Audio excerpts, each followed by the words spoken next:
जय श्री महाकाल। आज हम बात करेंगे लाल किताब के एक ऐसे नियम के बारे में जो बहुत ही सरलता से ये बता देगा कि आपके स्वास्थ्य में कब कब उतार चढ़ाव आएंगे और किस अवस्था में आपको अपने स्वास्थ्य को उत्तम करने के लिए किन ग्रहों का उपाय करना चाहिए। पहली बात तो अब आप समझिएगा, जब भी हम बात करते हैं वैदिक ज्योतिष की तो उसमें स्पष्ट रूप से कहा जाता है जब भी लगन और लग्नेश का बल अधिक होता है तो व्यक्ति का स्वास्थ्य उत्तम होता है, उसकी दीर्घ आयु होती है और उत्तम सुखों की प्राप्ति होती है। और यदि वहीं पर उसी लगन का कारक सूर्य भी बली होता है तो व्यक्ति को कोई रोग नहीं होते हैं।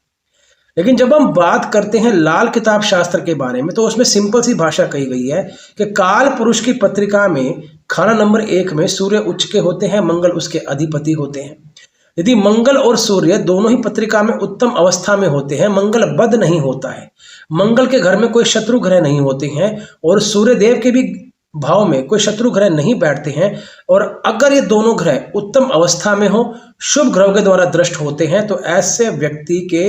शरीर में कोई रोग नहीं आते हैं, स्वास्थ्य उत्तम होता है और हर तरह के भोगों को व्यक्ति भोगता है, समाज में नाम प्रतिष्ठा सब कुछ प्राप्त करता है। लेकिन आप समझिएगा, जब भी पत्रिका में मंगल और सूर्य की अवस्था शुभ नहीं होती है एज पर लाल किताब, तो व्यक्ति को सबसे बड़ी दिक्कत उसके स्वास्थ्य से होती ही होती है।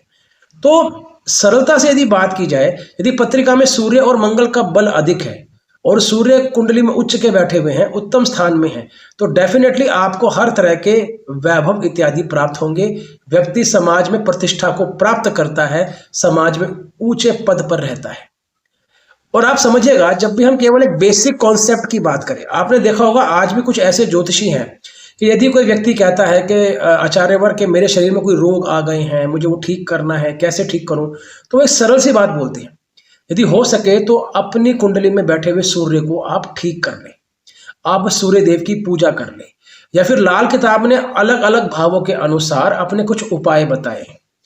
तो यदि आपको भी लगता है कि आपके स्वास्थ्य में दिक्कतें चल रही हैं और आपके जीवन में आपको जैसा सम्मान मिलना चाहिए वो सम्मान प्राप्त नहीं हो रहा है, जैसे ही आप लाल किताब के अनुसार सूर्य और मंगल को ठीक कर लेते हैं, आपको उत्तम फलों की प्राप्ति होती है।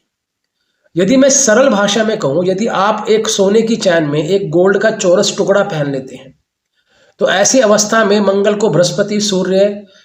इन सब की मदद मिल जाती है, तो यहाँ मंगल नेक फल देते हैं, मंगल उत्तम फल देंगे। और यदि हम सूर्य देव के मंत्रों का जाप करते हैं, उनकी पूजा करते हैं, तो जातक के स्वास्थ्य में कभी कोई दिक्कत नहीं आती और उत्तम जीवन जीता है, दीर्घ आयु होता है। यदि हो सके तो इस उपाय को करके अपने जीवन को उन्नत बनाएं। हर हर महादेव। जय श्री महाकाल।